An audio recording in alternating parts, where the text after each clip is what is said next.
Hey there guys, it's Rick here. Hope you're all doing really well out there. I'm going to talk at you for a while because I feel like talking. But hopefully you'll learn one or two new things in the process. I'm going to talk to you about improving left hand control, and I'm going to specifically talk about one or two of the ways that I incorporate practice techniques to improve left hand control.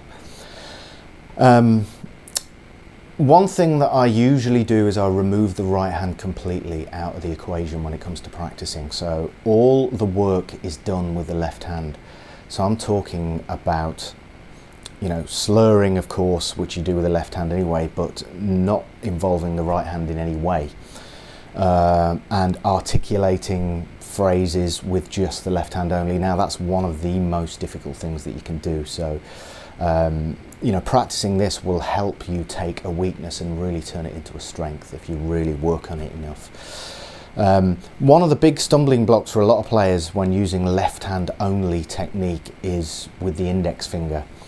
Invariably, and if you're a rock player, you'll have done this approach, and that is picking the first note on every string and then literally hammering on and pulling off the rest. Now it's a great technique, really useful and everything, but what that does, it kind of gives the index finger a helping hand every time you change the string. So consequently, when it comes to left hand hammers only, the index finger can be one of the weakest fingers for most players. So when you're playing scales, you'll find that the index finger will be the one that will need to catch up.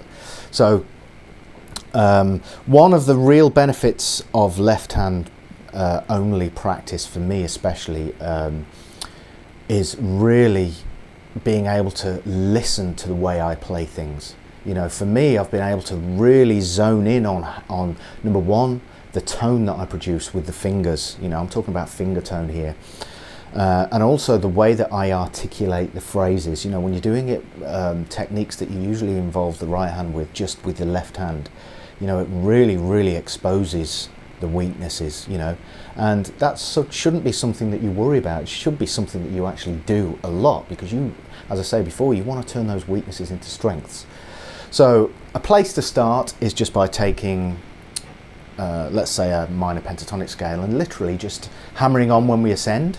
With the right hand, what I'll do is actually use it just for muting purposes. So anything below the fretted note, I will use the palm of the right hand. And anything above that, I will use the side of the index finger. So we can just play through a minor pentatonic scale. And then descend, pulling off. So that's a good place to start. But what I wouldn't do is try and zoom through it as fast as possible, because you're going to need a lot more control. As I say before, it'll expose a lot of weaknesses in your playing, but that's a great thing. So you're going to have to take the tempo right down. Keep it nice and slow, and also concentrate on the tone that you're getting. You really have to listen to the sound that you're producing when you're doing just left hand only. So that's really important. Okay, I'm just going to zip ahead now, and I'm going to show you one way that I use left hand only practicing to improve my technique in general. So I'm going to take a melody, and in this case I'm going to take Danny Boy melody, which is an absolutely beautiful Irish tune, and I'm going to play it with just the left hand only and try and articulate it as well. So let's check it out.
Okay, hopefully that's given you a good idea of how you can actually use the left hand and really improve on specific aspects of, number 1, finger tone, 2, articulation, and 3, just general left hand control.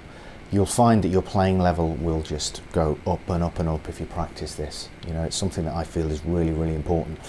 You know, and something like Danny Boy, that will really expose those weaknesses, because, you know, it's a lot harder than it sounds just playing those notes left hand only, especially with the bends and controlling the tone and controlling the sound, the way that you phrase everything. You know, it's going to really, really challenge you, but you know, stick with it, keep it nice and slow, work on segments of it, and see how you get on.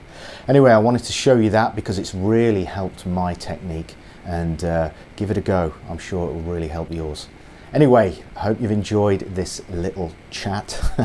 I look forward to catching up with you guys very, very soon for another one. All right, take it easy, guys. Peace.